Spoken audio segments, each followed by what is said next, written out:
Let's start with the China reopening story, because, of course, we did hear a sort of shift from the policymakers at that economic work conference to more pro-growth, pro-business.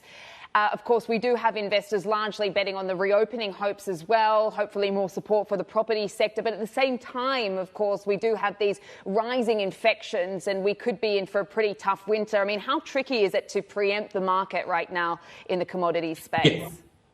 Yeah, absolutely. I mean, that's the big question. How do we get from where we are today to China getting through the waves and moving to a living with COVID strategy and ultimately reopening, and then seeing all the benefits of the policies that they're pushing through on the housing loosening policies? We're still seeing a backlog of infrastructure investment from all the stimulus this year. Then if we get consumers coming back strongly next year, private sector investment picking up as onshore optimism improves, it should be a good year for commodities demand and prices. The problem is, when will that actually kick in?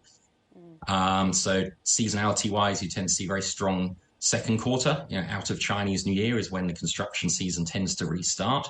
But my worries at the moment are around the COVID outbreaks and how long those will last. So Beijing's obviously giving out the message that they just want to get through these waves, and going into Chinese New Year, of course, people will be traveling again domestically. We're likely to see the waves spreading all over the country then. And the key question is going to be, how quickly can economic activity pick up post-Chinese New Year? Of course, the big experience from the Western reopening, Western world, was about absenteeism rates, right? Absenteeism at factories, especially the problem in China, or a big question mark, is going to be around the migrant workers.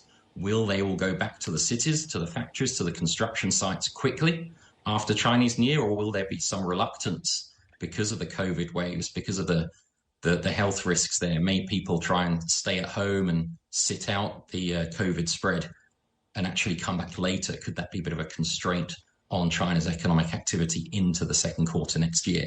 So yes, policy-wise, we see China making a lot of good noises, but the key is going to be just how quickly we can get through these COVID waves.